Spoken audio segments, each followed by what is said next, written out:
Siyata Dishmaya, cette semaine, on va lire Parashat Vayakel. Des fois, on lit deux parashiot, Vayakel Koudé, mais cette année, on va lire que Vayakel. De quoi elle nous parle Parashat Vayakel? De quoi ça parle? Ça commence Vayakel Moshe.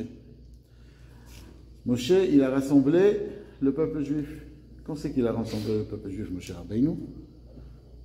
Il a rassemblé le lendemain matin de Kippour. Qu'est-ce qui s'est passé? C'est quoi l'histoire? Qu'est-ce qui s'est passé? Il s'est passé que il y a eu le Chet HaEgel. On a vu déjà dans Parashat Kitissa le Chet HaEgel. Après le Chet HaEgel, Akadosh Baruch Hu, il leur a pardonné. Moshe Rabbeinu il est monté pendant 40 jours et 40 nuits et il leur a amené le pardon quand? Yom Kippour. D'accord? Donc, le lendemain matin, il rassemble tout le peuple juif et il leur dit une grande bonne nouvelle. C'est quoi la grande bonne nouvelle qu'il leur dit? De quoi on va nous parler dans toute la paracha? On va nous parler de la construction du Mishkan. Mais si on regarde dans les lettres, c'est pas marqué comme ça. La première nouvelle qu'il leur dit, il leur parle du Shabbat. Sheshet Yamim, etc. Pendant 6 jours, c'est comme ça la paracha. Donc normalement, on aurait dû nous parler premièrement du Mishkan. Mais si on regarde réellement dans ce qui a marqué, Vayakel Moshe et Kol Dad Israël, Vayomer Alehem, il leur a dit, Ele Advarim Asher Tiva Hashem Lasototam, voici ce que Akadosh Baruch Hu vous a ordonné de faire. À qu'est-ce qu'on s'attend? Construire le Mishkan. Non, il est marqué, Sheshet Amim Taaseh Melacha, וביום השביעי יהיה לכם קודש שבת שבתון להשם כל העושה בו מלאכה. Ça veut dire quoi? Pourquoi la première chose que Moshe Rabbeinu nous parle, c'est du Shabbat? Alors, il y en a qui disent que, il y a des commentaires qui expliquent comme ça, ils disent que s'il n'y aurait pas eu marqué le Shabbat, le peuple juif, il voulait tellement faire le Mishkan, il voulait absolument faire cette mitzvah, il se serait dit, on a le droit de le faire Shabbat aussi. Pourquoi on a le droit de faire Shabbat? Simplement. On sait que pas vraiment il faisait le Mishkan. Il faisait des choses, il faisait, et Akadosh Baruch Hu, il leur faisait descendre le Mishkan un petit peu d'en haut. Ça veut dire qu'il construisait un petit peu, et Akadosh Baruch Hu, il les aidait énormément. Et deuxièmement, on voit que dans le Mishkan, on a le droit, est-ce qu'on a le droit d'amener un korban Shabbat? Un korban, un sacrifice. Alors, un korban qui n'est pas obligé d'amener Shabbat, on amène pas. Mais un korban, pendant le korban Tamid, qu'ils amenaient tous les jours, ils amenaient Shabbat aussi. C'est quoi Moussaf qu'on fait? À chaque fois on fait Moussaf. On fait le Shabbat, c'est le Korban Tamid, plus un Korban pour Shabbat. Donc on menait les Korbanot Shabbat. Donc on aurait pu penser aussi que de construire le Mishkan, c'est une Melacha, c'est quelque chose qu'on a le droit de faire Shabbat. Et là Moshe Rabbeinu nous dit non. Quand vous construisez quelque chose, même que c'est pour Hachem, même que c'est ce que vous voulez, Shabbat, c'est Kadosh. Et non seulement, de là on apprend aussi, parce que tous les travaux qu'on n'avait pas le droit de faire dans le Mishkan, qu'on faisait dans le Mishkan, pardon, on n'avait pas le droit de le faire Shabbat. Donc ça veut dire, tout ce qu'on faisait, tout ce qu'on utilisait pour faire le Mishkan, on n'avait pas le droit de le faire Shabbat. De là on a appris les 39. Mais la chôte des 39 travaux, on n'a pas le droit de faire le Shabbat. D'accord? Alors, dans le tzivouï du Shabbat, il y a quelque chose de très intéressant. Il y a marqué Sheshet Yamim ta'avod, Sheshet Yamim te'aseh melacha. Te'aseh melacha, ça veut dire que le travail il soit fait par lui-même. Parce qu'il faut savoir que nous, on a une mitzvah de travailler pendant la semaine. Il y a une mitzvah. De même qu'il y a une mitzvah d'arrêter le travail, on a une mitzvah de travailler pendant la semaine, parce que nous, notre tafkit, c'est de faire un bureau, de changer le monde, de faire le monde beaucoup plus pur. Et comment on fait le monde plus pur? En étant dans le monde et en essayant tu sais, quand on fait quelque chose dans ce monde, on essaye de le faire plus pur. Il y a quelqu'un comme ça, une fois, il est rentré chez le rabbi, il lui a dit, mais comment je peux rendre le monde plus pur, le monde entier? Moi, je suis tout petit. Comment je peux changer? Alors, il lui a dit, regarde dans ton manteau, où c'est que ça a été fabriqué et qu'est-ce qu'il y a dedans? Il a regardé dans son manteau, je crois que c'était fabriqué en Thaïlande, je crois. Et c'était fait avec du coton. Et il y avait aussi, je ne sais plus quoi, il y avait. Tu te rends compte combien de personnes ont travaillé? Akadosh Baruch Hu a dû manipuler pour que tu aies un manteau. Les gens qui ont planté le champ de coton, les gens qui ont semé, enfin les gens qui ont arrosé. Après, il y a les gens qui ont ramassé le coton. Après, il y a les gens qui l'ont mis dans, qui l'ont vendu, etc. Jusqu'à ce que ça arrive à toi. Et tout cela pour que tu aies un manteau, qui a l'air d'un bon juif, et tout cela, tout simplement pour que tu aies chaud. Alors en fait, qu'est-ce qui se passe? Ça veut dire que le monde entier, il y a des dizaines et des dizaines de personnes qui ont fait un certain travail pour que toi, tu puisses travailler à Kadosh Baruch Hu.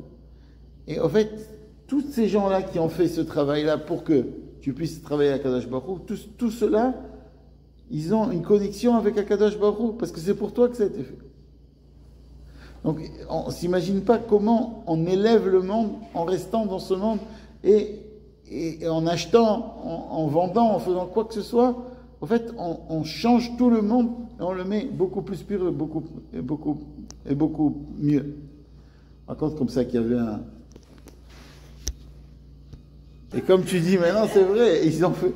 Mais tu es en train de boire quelque chose qui a été fondé en 1840 et tu te dis, depuis 1840 ça a été fondé pour que toi tu puisses faire la bracha dessus chaque Olia Bizarro.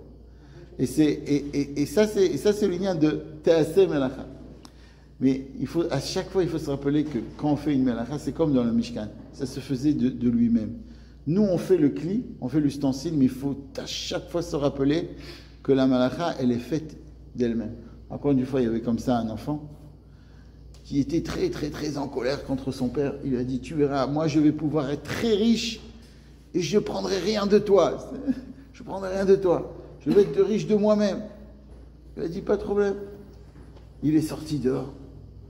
Il a fermé la porte comme ça.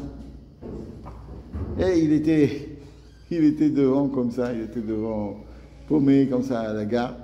Quelqu'un qui vient le voir et qui lui dit, tu voudrais pas travailler avec moi pour nettoyer le jardin? Il dit, ok, allez. Il a commencé à travailler le jardin. Après, il y a quelqu'un qui est venu le voir et il lui a dit, et doucement, doucement, il a commencé à faire des pains au chocolat.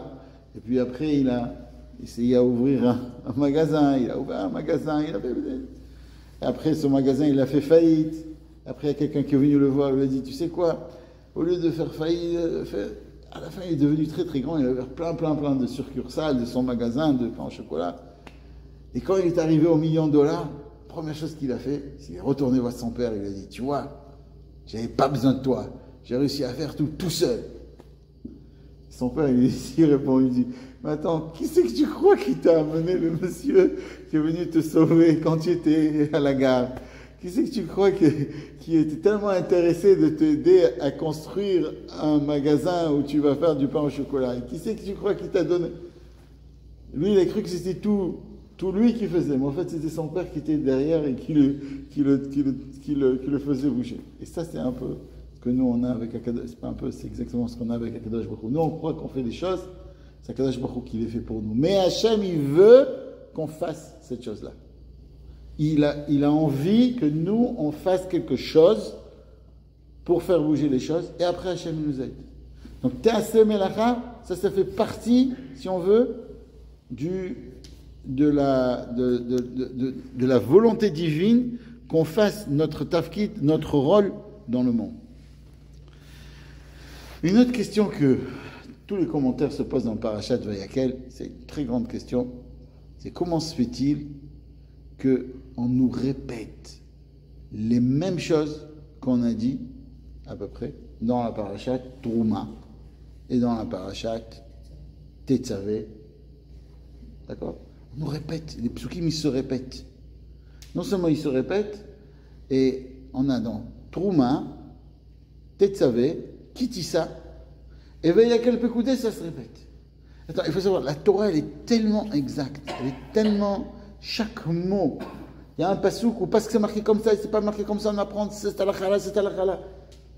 Il y a marqué, s'il y a marqué et, il y avait un tzaddik que chaque fois qu'il y avait marqué et, Parce que c'est pas marqué direct, il y a marqué le mot et, alors il apprenait une halakha. D'accord? Et par exemple, il y a marqué Kaved et avicha ve'etimecha. Et, ça veut dire le grand frère aussi. Et avicha, et aussi le grand frère. Comme ça, il apprenait. Hein? Jusqu'à ce qu'il est arrivé au pasuk et Hashem Elokecha tira. Le Hashem Elokecha tu vas craindre. Il a dit attends, je me suis trompé. Quand j'ai dit et, ça veut dire quelque chose, ça veut rien dire. Et, ça veut dire quoi? Et Hashem Elokecha, qu'est-ce qu'on peut aimer, qu'est-ce qu'on peut craindre comme Hashem? C'est impossible. Alors il dit je suis trompé. À partir de maintenant, je vais effacer tout ce que j'ai étudié, tout ce que j'ai enseigné pendant toute ma vie. Jusqu'à ce que Rabbi Akiva il lui a dit et Hashem Elokecha tira, c'est les tzadikim. Et, non seulement tu dois craindre Akadosh Baruch Hu, mais tu dois craindre aussi les tzadikim, les Talmidei Chachamim, qui c'est pas n'importe quel Talmid Chacham, mais Talmid Chacham d'un niveau très très élevé, qui c'est le Talmid d'Akadosh Baruch Hu, le Talmid de la Chochma Elona. À chaque chose, et là on nous répète exactement, répète. On peut très bien pu dire, ils ont construit tout ce que Akadosh Baruch Hu a dit de faire. Alors, de là, on voit l'importance de l'action. En parachat Vayakel, on va voir l'importance de l'action. Comment Akadosh Baruch Hu, il aime l'action des humains. Parce que la théorie, c'est bien beau, mais des fois, les choses restent en théorie. On ne passe pas à l'action. Et là, on voit que tout ce qu'ils ont été demandés de faire, tout ce qu'Akadosh Baruch Hu leur a demandé de faire, ils ont fait exactement ce qu'Akadosh Baruch Hu a demandé de faire. Donc, c'est un niveau très élevé, ça. Mais surtout, on voit l'amour que le peuple juif a envers le peuple Akadosh Baruch Hu. Et chaque fois qu'on va voir un signe que le peuple juif aime Akadosh Baruch Hu, Akadosh Baruch Hu, il aime tellement son peuple qu'il veut le raconter à tout le monde comment il est aimé par son peuple. C'est comme, imaginez-vous, vous avez votre fils, il vous dit un mot gentil. Tu vas le raconter à toute la famille. Tu sais, il m'a dit la même chose. Quand Hachem il sent que le peuple l'aime, alors il est tellement fier qu'il le raconte et qu'il le raconte. Vous savez qu'on a vu ça aussi? On a vu ça aussi quand les patriarches, et quand Yitzhak il doit se marier, il y a une paracha il y a des psukim qu'on aurait pu éviter d'être marqués.